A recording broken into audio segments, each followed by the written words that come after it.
have a coffee with survivors. Audra and Roman inviting guests and holding space to discuss the healing journey to reunite with our true selves.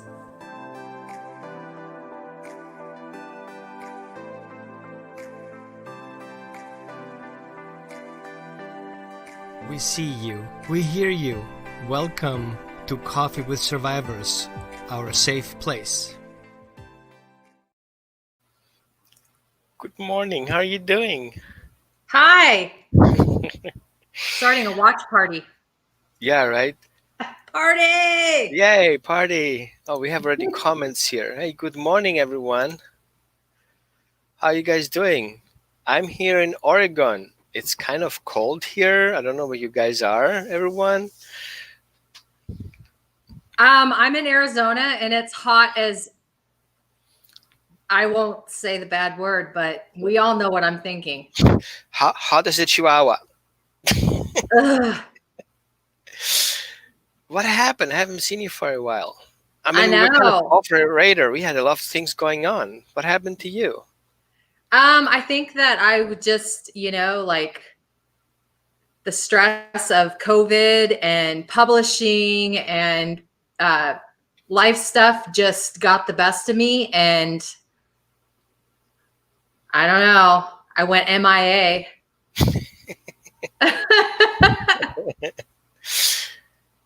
So, first of all, tell me about the book. I need to know about the book. Look. I'm so excited. I know. Great. It looks great. It's so pretty.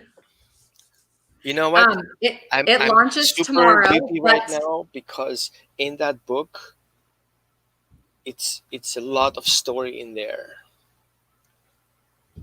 Okay. Yeah, and there's a lot of story in there. Whoever is watching that and has any idea about anything about trauma and how people are going in and out of it, it's a good book to read. Will it solve your problem? But it's at least something to think about. Let's say associated with, as much as some people can with that. It's very intense. It's not having chips and potato chips. You really need something stronger than that. And so I appreciate you for putting that together. I think the reason why we actually had that show at the very beginning, we almost started talking about a year ago when you start still typing and stuff, was the concept that you wanted to put together your life experience and how you got out there as a survivor so people don't lose hope where they're at. And so again, I so appreciate you. Do you want to say a couple of words about that book? I'm just going to say, if you want. Sure. I think that, like you said, Roman, is it going to heal you? No, because you have to do your inner work to do that. However, it's a starting point to bring about awareness and possibilities of things that you might not have thought about before regarding your trauma or your experiences. It launches tomorrow, but I'm going to tell you all a secret. It's up and ready to roll on Amazon. So I've had a couple of people say, well, I'm going to wait till the book comes out, because on Amazon, the Kindle, it says Kindle under format. But if you want the hard copy, just click on format and you can choose paperback or hardcover. So that's a tip. So I know you're busy, but maybe you can type in or copy paste the link from your Amazon thing right into the comments, or share it with me in our private chat and I copy paste it. How about I share it in our I'll share it in the group, because I don't know what you're talking about right now. Please, I want the signed book. Please, pretty please. Okay. I put Barbara's in the mail a couple of days ago. Okay, I'm gonna find out on that one. So I'm super excited about reading your book, and I know you had a lot of struggles getting it published.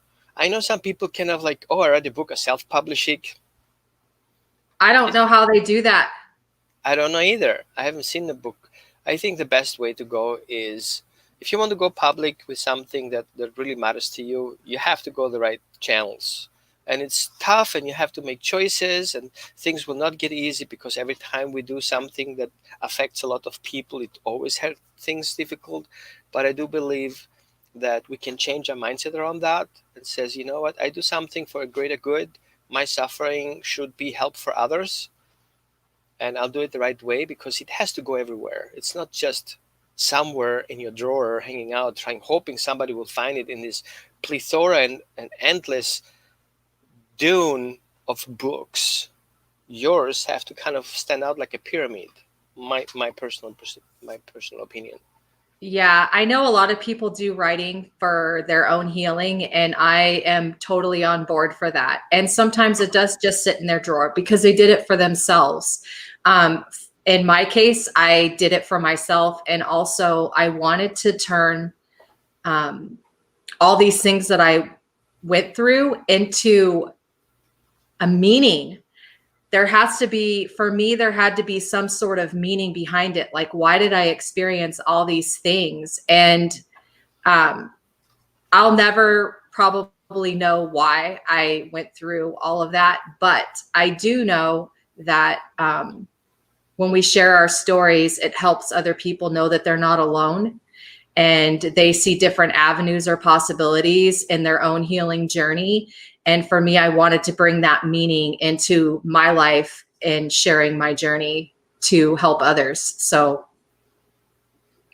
I had to make the investment in myself, basically, by hiring a publisher to help me expand its reach. Like you said, has to have a way to reach people. Yeah, because we cannot go cheap on that. It comes with a cost, unfortunately. But I think, the book is good written. It is nice structured. It tells you personal stories. I'm not saying more of that. I do resonate. I've been in similar situations on the relationships part, and how a trauma can literally have effect, even if it's recently. It does affect. It changes your life. It changes the way you work at work, the way you have built up your relationships. Everything affects on that.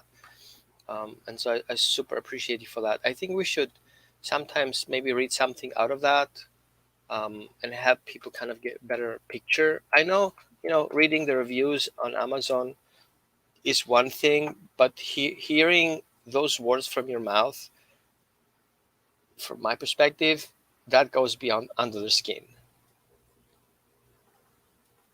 Did you get to read the whole book, Roman? No, I didn't. I just read it a little bit here, a little bit there from Barbara, and it's kind of tough for me because it triggers a lot. But Barbara was super excited about it. She's a quick reader. I'm kind of a slow reader. Those triggers are good, Roman. Yeah.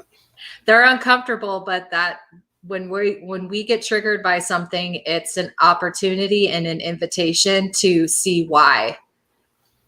Well, speaking of triggers, let's talk about that a little bit. Okay. Unless somebody else has a question. Here, somebody has a question.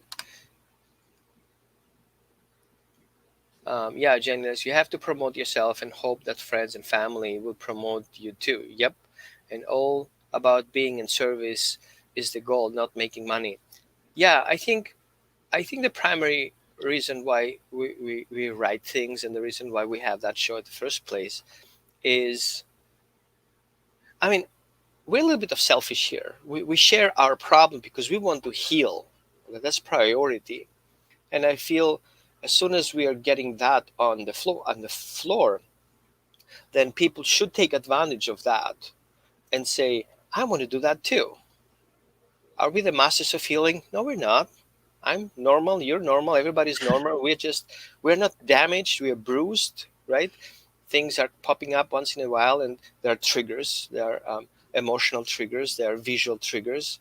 Like sometimes we're sitting in a conversation, having a chat about whatever, and all of a sudden I was like, wow, did she just say that? Like, I take it personally, and these people have no clue about it. They're just saying what they have to say, and we are triggered.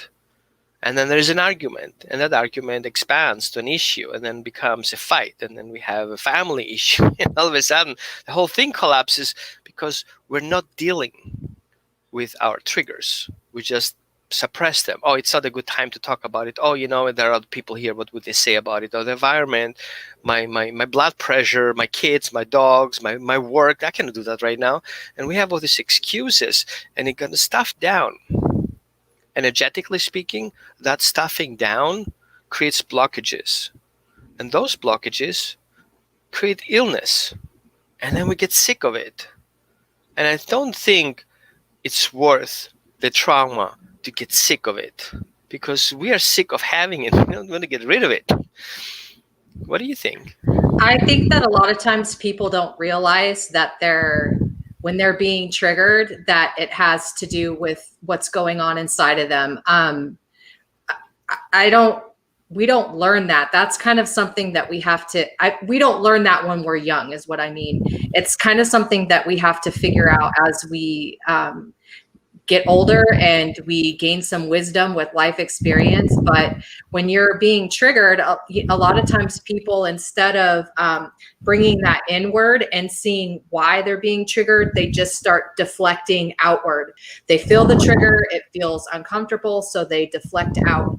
And that's where the saying comes, hurt people hurt people. And a lot of times when people are deflecting outward, they get volatile, and they start lashing out. That's when you are reacting rather than responding. I totally agree. One thing that I recognized is that in a couple of the last months, let's say, so we're going through a shifting. We're going through a shifting where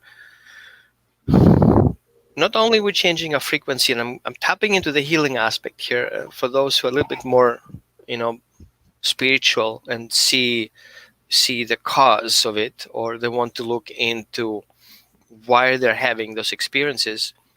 I feel that change of frequency push things to surface. It's kind of like, heal it now or never kind of thing.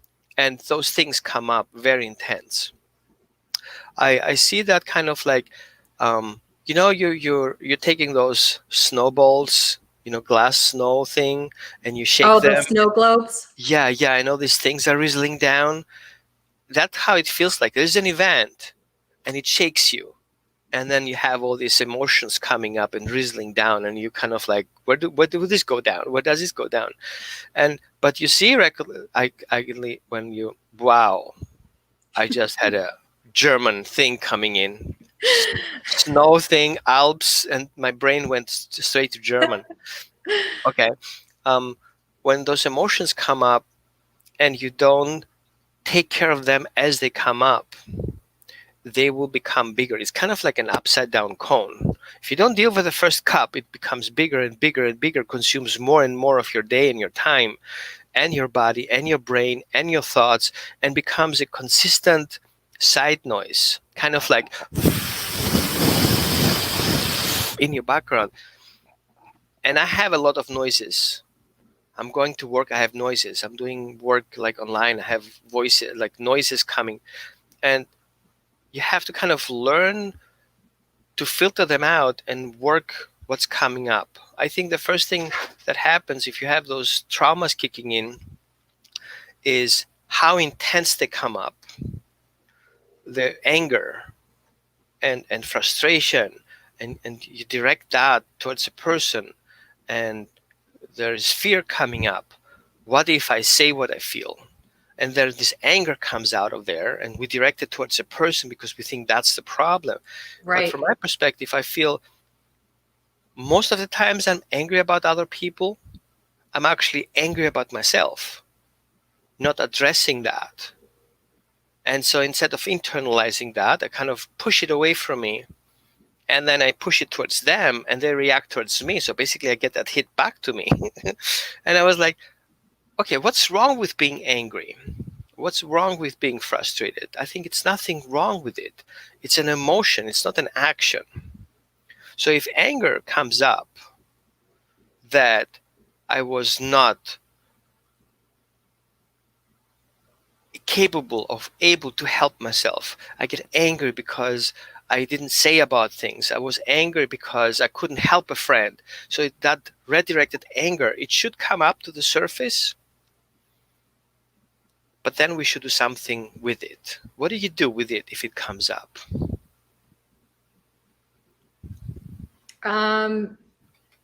I think that's where the pause,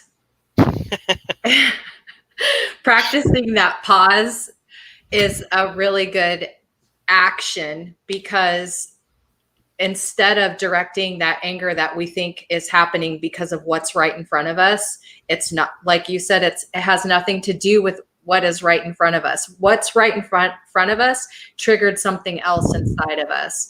So if we direct that anger outward, then we are just continuing the pattern of wounding. And I think when you start feeling emotions, that's when the pause is crucial. And then you just sit with that. Why am I angry? Am I angry at this person, or is what they said or what they did triggering that helpless feeling in me that I felt when I was a little kid? And that makes me mad. Like, I feel helpless right now. Well, did that person really make you feel helpless? Or are you remembering how you felt? Did it trigger a memory of how you felt when you were younger and you felt like you couldn't protect yourself? Or it made you feel scared because you felt like you couldn't use your voice and say how you felt, speak your truth out. I think the pause is crucial. I think that's the best route to take when you have emotions like that coming up. I'm by no means an expert in trauma release, but one thing that I recognize works best for me is to use that pause and let it come to surface. Barbara told me, she is my spiritual mentor and wife and partner, and I really love her. She's holding space for me all the time. We do both ways. Mm-hmm. I do try to breathe through it, because one thing I recognize as an energy healer, I'm a behaviorist, a dog behaviorist, but I do apply a lot of energy healing on that aspect. So it comes and fits together. We're going to talk about that. When I do the breathing, the first thing I recognize is that all this pain and aches coming up as you start breathing. And me breathing, I don't just mean breathing that we do usually. I do chi breathing. Meaning is I breathe in and breathe out. And I start creating that energy flow. Yeah.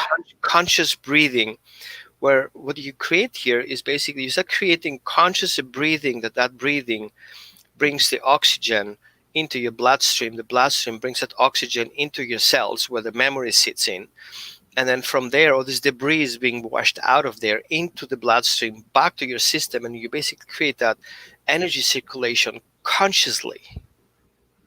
And then consciously, as you move your breathing and you're doing that exercise, you feel where you have difficulties breathing through it. Your shoulder, there's sometimes an ache coming up on your knees and your hips and your shoulders and your head, and you feel like, ooh, and all these images coming up.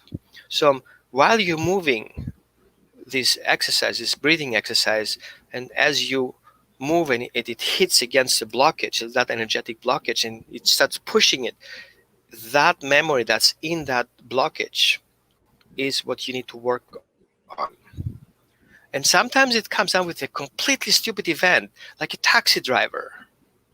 Like, what? The taxi driver? And then you're like, oh, yeah, I was driving to my girlfriend, which she dumped me because I wasn't good enough. And all of a sudden I was like, oh, and she reminded me like my mother. And my mother didn't love me. And she wanted to get rid of me before even I was born. Oh, shit. And then all of a sudden, it comes out. But if you don't work your way up layer by layer and expect that to come into your mind and poof, it's healed. or take a joint and hope it goes out like that. It doesn't. You have to do the energetic work out of it. Otherwise, you just throw things in the microwave and hope that comes healthy out. It doesn't. It's just a quick fix. It's just a quick emotional, let's say, porn, an emotional porn. You feel you did this whole thing. You feel good for a little bit, but then it hits you later in a different way. And it basically, you recognize it was actually nothing worth that good feeling, because behind that, it becomes just clogged and even harder to work out of there. And sometimes we cannot deal on our own. We need external help. You did a lot of work around that, and you got very good help, I feel. Like, considering that I know a couple of stuff in the background without reading the book, I've observed, we're not friends for a very long time. You're with my wife, best friends, and we just recently met before I married Barbara. But I saw the journey, like, as it. How was your support journey? Well, first I want to say something about the breath, because I'm really glad that you brought that up. Because the breath is the life force of everything. And a lot of times when we're experiencing uncomfortable feelings, literally the first thing that we do is hold our breath. Yeah. Yep. We hold our breath so often in life, and we don't even recognize it, because breathing is like something that we just do. We don't even think about it. But when we're experiencing something uncomfortable, and sometimes even when we're excited, the first thing that leaves us is our breath. And when you're talking about breathing that breath in intentionally, focusing on that breathing, it's creating kind of like an energy vortex. And I think that's where the healing starts happening, where you start feeling the pain. It's being completely aware of your body and your breathing. And it's like you're connected, truly connected to the life force of everything. And I just, when you brought up the breath, I started getting excited. I'm like, yes. Okay, what we're talking here is not planned. So you called me before yesterday. I said, like, are we doing a show? And I was like, really? You just had an issue with your brother. Maybe you want to share a little bit about that. And I share about what happened with our dog. And I was like, I didn't want to push her. You're going through the experience of the book, all these memories coming up. And then you have, the issue with your brother. And then you have me kind of like, hey, what's up? We're doing a show again? Like, maybe I shouldn't push her. Maybe I should, whatever. And before yesterday, you just messaged me and says, hey, I'm ready for it. I'm like, okay, what are we talking about? Like, whatever. Let's talk about catching up with stuff. So, yeah. You want to talk about a little bit about what happened last week? Well, my brother got into a motorcycle accident, and he suffered a lot of injuries. He broken ribs on all of his ribs, broken on his right side, 2 on his left, a broken clavicle and scapula on his left. He had, his spine is not completely severed, but at like T10. So he has really no feeling underneath, below his belly button down. I feel like when that happened, I was under so much pressure and stress from the publishing part of the book, and some personal things that were happening in my life, that I just completely shut down. I completely turned everything off, because I didn't know how to handle what was happening with my brother. I felt completely powerless. He lives in Illinois. There's like nothing I can do to help him from here except for pray for him and send him love and healing energy. And it just, even though those are huge things, it did not feel like enough to me. Like, it just, that's not enough. And it was also a deja vu experience for me. I felt like I was experiencing a deja vu because wow. My brother, when I was younger, another one of my brothers got into a motorcycle accident, and I write about it in the book. And after about a year after his accident, he ended up committing suicide. And so I had all these, like, I was so scared. It's very bizarre. I don't really know how to explain it, but I just felt like, how is this happening again? Like almost the same story. But my brother, the one that just got into the accident, he's alive. He's doing well. He seems like he is going through the motions on wrapping his mind around the fact that it's unlikely he will feel his legs again or walk. However, I am a believer that our bodies were created to heal. And the fact that his spinal cord is not completely severed, it's still together. I'm holding space for the miracle in healing, how we were designed, our bodies were designed to heal. So that's basically what's been going on for me in the last week. Actually, it's been 2 weeks, I think. Wow. Thank you for sharing. If you guys want, we can do a breathing exercise later. I'm just preparing stuff for that, so we can actually do a breathing exercise together, all together, and see how it feels like while I'm telling you short my story. We went to a healing retreat with Ciara. You remember Ciara? She was here last couple of shows ago. By the way, I shared the link in our conversation for you guys who want to watch the previous videos that we already did. I put them together in a group. And everything was fine, and suddenly one of our dogs stops eating, and one thing brings out the other. Start throwing up and have diarrhea, and really kind of messed up the whole thing. We were 10 days there. 3 of those we were worried. 2 days we were trying to get a vet, because it was weekend and everything is closed, and it was very kind of a rural area. So I was really thinking we have to put him down. And 17, he's older than I am, considering, and he kind of got through it, right? But I recognize how things can turn around so quickly, and I got triggered, even if it was a dog. But I lost my dog when I was young, maybe like five-ish or 6-ish, and we were playing in the yard, and suddenly somebody smart enough, likely on purpose, I was in Middle East, opened the gate, and the dog ran out and hit the car, and I was alone at home. And so I was holding my dog dead in my hands, kind of dead. He was still alive, but all this blood all over the place. And I didn't know what to do with it. Like, what does a child do 6 years old with a dog in his hands? It was the size of me. So I stopped a taxi, and I didn't speak the language. This was in Iraq back then in 74-ish. Yeah. And I was like, I don't know where to go. And I tried to explain to the taxi driver that I need a doctor. So he brought me to the hospital for humans. He didn't know better either. I was like, I don't think you're right. Let's go to another one. And so we had this lack of communication with just driving around. And I didn't have any money, so he was driving me for free at that point. But it took me half a day to kind of back home with a dead dog in my hands. And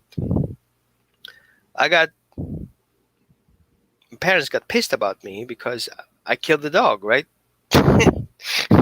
And I was like, I had my problems, and I got another problem on top of it. And then all these mind slides came in, and my father never buried that dog. He was laying like around the corner on a field. And I went there every day and see how it deteriorated and broke down in bones. Every day I was going there, checking in on my dog, right? And all these things came up, and I was like, I don't want to go through that again. And it's not even my dog, but how it triggers and what is connected to that. And then, working with people online, and everybody's kind of like, oh, my dog is an asshole. Sorry. And, and I was like, you have no clue what your dog is worth to you until you lose him. And that week was really intense.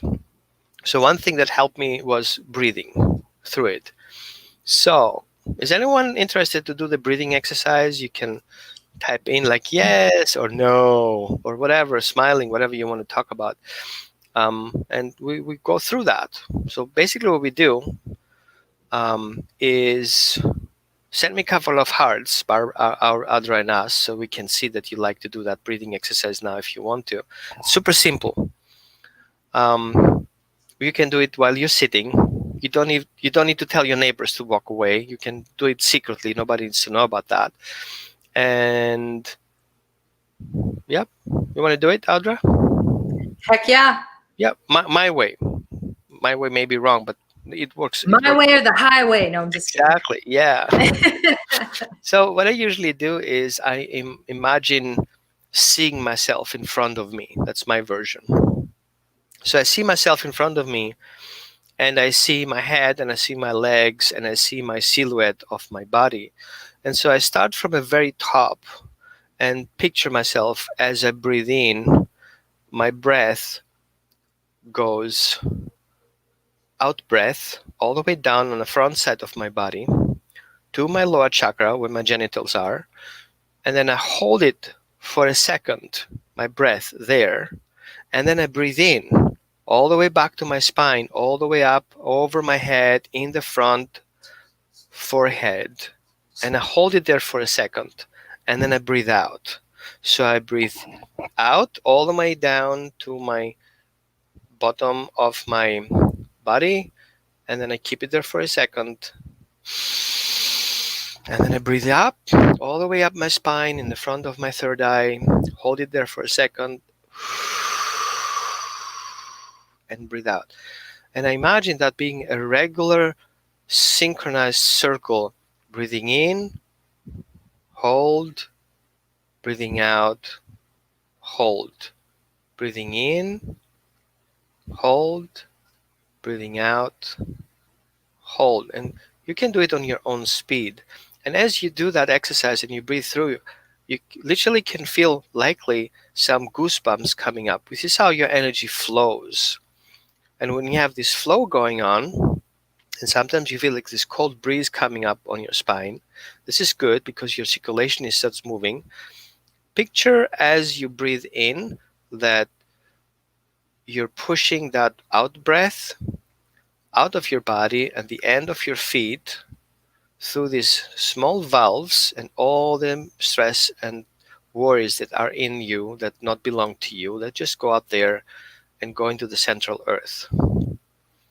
And when you breathe in, you draw in energy from above, from your higher self, from your spiritual guides, from God, from the universe, wherever you feel comfortable and it's in the best and highest good for you. You breathe that energy in and fill yourself up like a bottle with fresh energy that comes from the cosmos, from God, from your higher self to you to help you going through that process of healing. And the next thing you want to do, when you hold that breath in, you feel every time when you hold that breath, if there's anything that pops up in your mind that you want to breathe out. Like if I breathe in now, my dog comes into my mind and the worries that I have around my dog, and by breathing out, I'll let that go down to earth and let Mother Earth deal with it. These are the worries that are not necessary to be with me. This is not something that I need to heal, but it's something that just pops up in my mind kind of like as an overlay. But I want to go to the source of it. And behind that, my feelings about my dog is myself hiding behind that because I was about to die and I didn't want to. I was in my mother's womb and I didn't want to die. And so that fear of dying comes in through my dog, through that experience up into my forehead. And I said, this is what I want to deal with. I want to deal with that aspect that I have the right to live. And I have this force that comes in with me that I have something to do around my world and around my life that I want people to know and share. And so this willingness to come forward, this life force, is my fuel that keeps me going every day. So in that context, you put your thoughts into it and things that you want to change. and things that are not necessary for you, things that you sponge from others that are not for you, you want to get rid of them. Every time you breathe out, it goes down to earth through your valves on your legs. And then on your breath in, you draw in new fresh energy from above. It fills up your body, rejuvenate your body, fills your cells with fresh oxygen.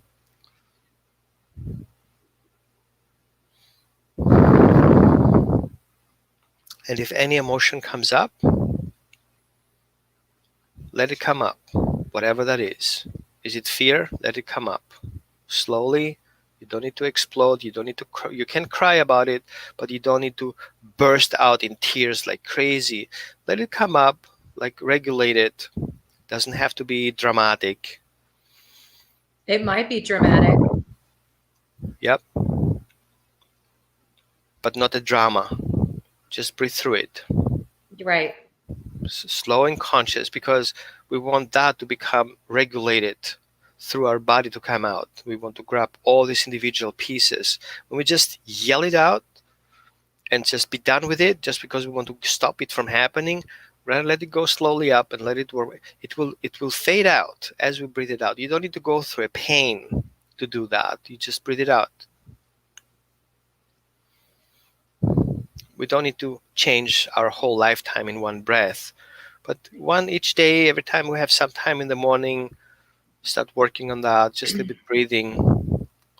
We want to keep it short. We don't want everybody freaking out here watching the video. But we're gonna share in our Facebook group, Healing Trauma and Unite with Your True Self. I'm gonna share a couple of videos that helps you out a little bit with those exercises. Maybe we should get Barbara at some point. She's very good at that, walking us through a couple of techniques that she usually uses. Just a couple visuals that I got, probably because I have my brother on my mind, but when we're doing the breath, it reminds me of like one of those oxygen things in a hospital where it goes up and down. Yep. And a lot of times when we're breathing, we think that it's supposed to, like, I'm gonna pull my thing down a little bit here. But we think that it's only supposed to come to our lungs, right. The bottom of our lungs. But the truth is that if we pull the breath down, that, like when you were talking about going to the lower chakra, you're pulling it all the way down to your genital area. So you're breathing past your lungs, pulling it into your genital area. And what I noticed when you were talking about how it comes up to the third eye, like once it hits that capacity in that genital area, I felt like a pop of oxygen come up because there's no more space for it to go down. So when you're doing your breathing exercises, at first, if you're not used to it, pulling the oxygen lower beneath the lower part of your lungs, just kind of maybe focus on that, trying to pull that breath a little bit deeper down into your genital area. And what I also noticed too is that when you're doing that breath going in and out, that oxygen thing going up and down, there's a natural centering and alignment that happens, and it's extremely natural. So like when we're experiencing life, we are kind of over here and down here, and like we're kind of everywhere, but that breath helps us be completely centered back into, yeah. I think we should do a whole session about that. That little bit breathing exercise was just a little bit for you kind of get a feeling about that, because the way we breathe is important. The way we kind of start working with our belly, with our dantian, and then the way we work with our chest, and the way we're going to work our mind, and we're going to eventually start working. Maybe we should create some chi energy and start going and find those blockages in us and kind of pinpoint them and kind of like working on them a little bit. That I think we should I spend think that's an hour great. on that. Yeah, I think that's great. That. If you guys want, you want to, add some comments on that, because I feel it's worth it. Whew, I have to go. I know you do. Yeah, I have to go. We just wanted to check in with everybody, and like we're still here, and There's been a lot going on in everybody's life. I know COVID has created a lot that of, too. yeah. So we've just been going through stuff too, but we're still here. Feel free to reach out to either one of us at any time, and we will try to get back on track with like every 2 weeks, Roman. Try to get back on course, because it's been over a month, I think. Well, we have been through a lot, and Yep. we are just humans. I know the show must go on. We're not show people. We're just sharing our experience. Sometimes we're good at talking about stuff, and sometimes we don't know anything about it. Sometimes we're just quiet about it. It happens sometimes. So yeah, I'm totally on for that. Let's plan ahead. So in 2 weeks from now, that will be the 5th, if I remember right? Right? Am I right? 5th? I don't know. I have to look at my calendar. I don't know. Let me check it right now. What is that? Messages. I'm already frustrated with those messages coming. Stop coming in messages in. Stop it. I'm laughing at myself, which is totally typical. I do it several times a day, but I'm sitting here flaunting my beautiful book while you're laughing at my... It's the 6th. So on the 6th, we'll meet on the 6th. Talk to you guys soon. Thank you so much. Yeah, until then, you guys, be the change that you want to see in the world. We got this. Together we rise. We got this. How do we do that? Bye-bye. Bye, you guys. Come have a coffee with survivors. Audra and Roman inviting guests and holding space to discuss the healing journey to reunite with our true selves.